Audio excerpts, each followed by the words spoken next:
जाते हैं तो वहाँ जैन धर्म का सब कुछ एक ही मंदिर में दिखलाई पड़ जाता है। और जब अमेरिका से इंडिया में उस जैन धर्म को देखने आते हैं तो यहाँ इतने सारे मंदिर, इतने सारे पंथ, इतने सारे संत, इतने सारे ग्रंथ और इतने ही तरह के महंत। तो अभी इन सब के साथ कोप अप कैसे करें? ठीक है। फिर इन्होंने आगे बोला अपने क्वेश्चन में कि जैन धर्म बेसिकली प्रेम और करुणा की बात करता है, अनुकंपा की बात करता है। ठीक है। तो मैं सामाजिक कार्य कर लेता हूँ और मेरे को लगता है कि मेरे में करुणा और प्रेम हुआ, तो फिर मैं इन सब धर्मों में जो रिजिडिटी है वहाँ क्यों जाऊँ, इनके प्रति क्या विचार रखूँ? This is your question. तो मैं आपको आंसर आप ही के क्वेश्चन में देती हूँ कि जैन धर्म करुणा और अनुकंपा की बात करता है। तो इन रिजिड लोगों को देख करके करुणा पैदा करो। तो ये इतना धर्म करते लेकिन अभी तक भी धर्म तत्व को समझ नहीं पाए हैं। इनके प्रति भी प्रेम भाव रखो कि कोई बात नहीं, परमात्मा इनको भी कभी सद्बुद्धि दे कि धर्म करते हो या ना करते हो, कभी इनको धर्म तत्व का अनुभव भी हो कि धर्म में संकीर्णता नहीं होती। जो इंसान को इंसान से तोड़े वो धर्म नहीं होता, जो भेदभाव लाए वो धर्म नहीं होता। अगर वो धर्म करने वाले भी भेदभाव रखे तो भी करुणा रखो, न करने वाले भेदभाव रखे तब भी करुणा रखो, क्योंकि आपने कहा कि जैन धर्म करुणा प्रधान है। ठीक है ना? तो हमारा कहना ये सबके प्रति करुणा रखो ना। क्वेश्चन क्यों करते हो? सबका आईक्यू लेवल अलग अलग होता है, क्या करोगे? हाँ, एक बहुत अच्छा लेक्चरर हो तब भी अपने कॉलेज में अपनी क्लास में अगर 7 स्टूडेंट हो तो 60 को वो एक सरीखे मार्क्स दिलवा सकेगा क्या? पॉसिबल है कि उसकी पढ़ाई से सबको एक सरीखे मार्क्स आ जाए?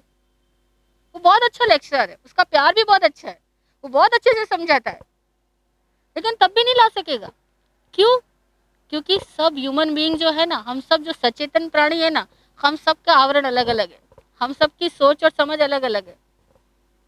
आप देखो, एक सब्जी वाला सब्जी बेचने बैठता है, वो कुछ सब्जियां पुरानी बासी लेकर आता है, उसको पता होता है ना, उसके ऊपर वो अच्छी ताजी सब्जियां रख लेता है और उसके ऊपर भी वो पानी डालता जाता है, और सुबह से शाम तक में तो पता 50 बार पानी डाल चुका होता है। ठीक है। फिर भी सुबह से शाम तक में उसकी सारी सब्जियां बिक जाती है और हर आदमी को क्या लगता है मैं अच्छी अच्छी खोज करके लाया हूँ। ठीक है। तो इसका मतलब क्या हुआ कि सब अपनी अपनी समझ के अनुसार अच्छा अच्छा ले रहे हैं, और किसको क्या मिल रहा है वो उनके लेवल की बात है। इसीलिए आपको जो खोजना है वो खोज लो। बाकी ये समाज जो है ना, वो आज के युग की बात नहीं है। और रही बात जैन 60 करोड़ हो या 60 लाख हो या करोड़ हो, क्या फर्क पड़ता है?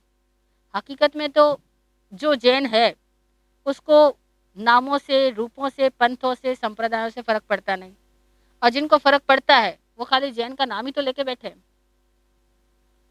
What is the definition of Jain? हम जानते हैं? जो खुद को जानने की यात्रा पे निकला है वो जैन है।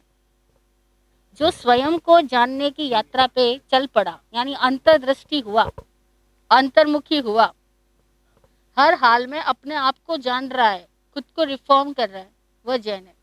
ठीक है। और जो दुनिया को जानने की यात्रा पे निकला है वो अजैन है। और हम सबकी पूरी दिन भर सोच क्या रहती है? दूसरों को जानने की होती है, खुद को जानने की होती है।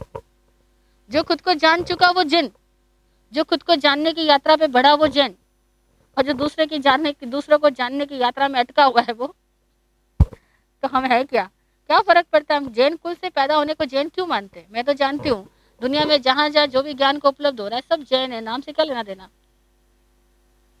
नाम में क्या रखा है?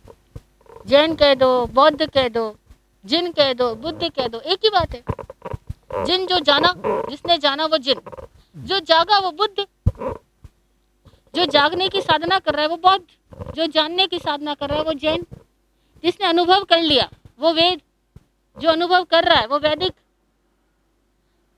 जो भीतर में सारे दुर्भावों से मुक्त हुआ, सद्भावों से परिपूर्ण हुआ वो शिव, और जो अपने भावों को कल्याणमय बना रहा है वो शैव।